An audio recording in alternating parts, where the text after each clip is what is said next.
Hey guys, this is Jesse here.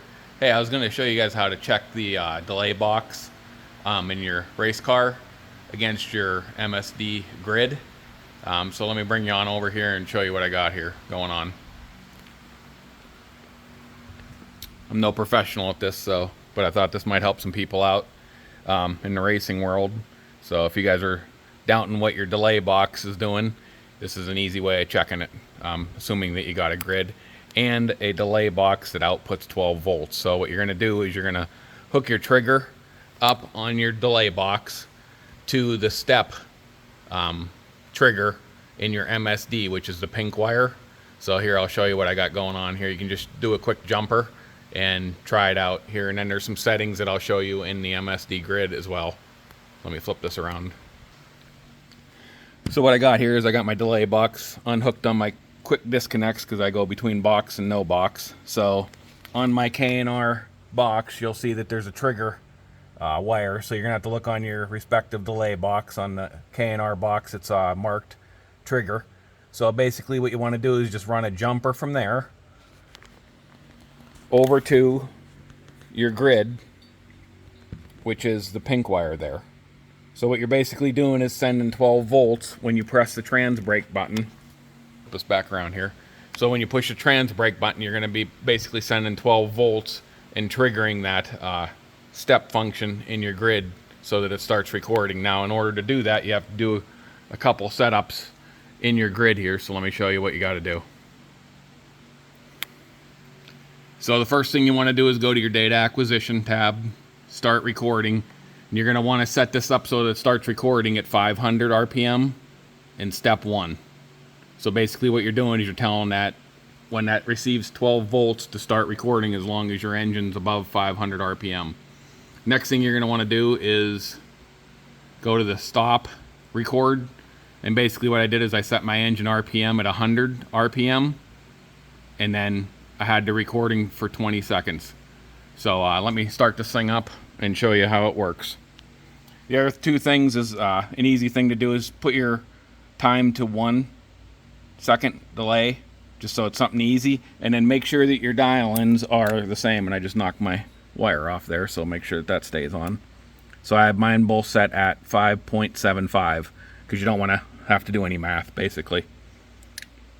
So let's start this thing up and give it a try.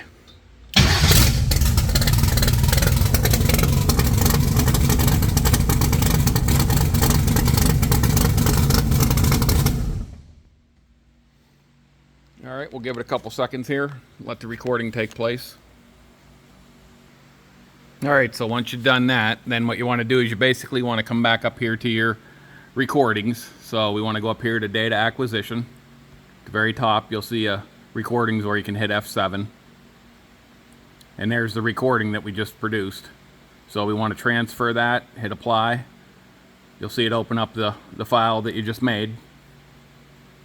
Don't worry about this, you can just click through it.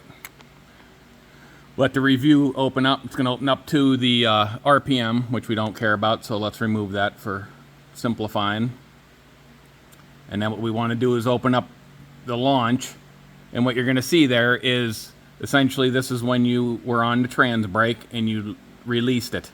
So you'll get this step function where it goes from on to off. And then we also want to open up our step 1. Okay, and you see that both of them opened up there, and you can see when the launch occurred and when you left off the trans button here. So this is actually when it's on the latch, when your trans brake is still on, and then this is when you release the button. So what we want to do is take these two. It's going to be hard for me to do one-handed here, but you basically just line these up as best you can.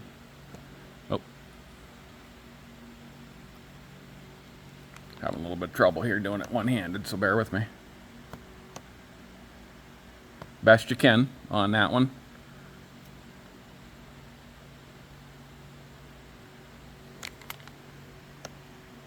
Then let's grab the blue one here. Do the same thing, and you can see there, I mean, within reason there, it's reading the difference between those two numbers is 0.9951. We could probably zoom in, maybe get it a little bit more precise. Again, sorry, I'm having a hard time doing this one-handed.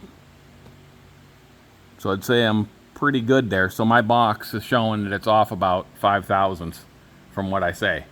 Now I did some other ones. Now what we want to do is repeat this a couple times and see if it stays there, which mine does. It stays about 5 thousandths quicker than what I put in my delay. So in other words, in my delay box, I had 1 second in there. It's coming in at 0.995 consistently.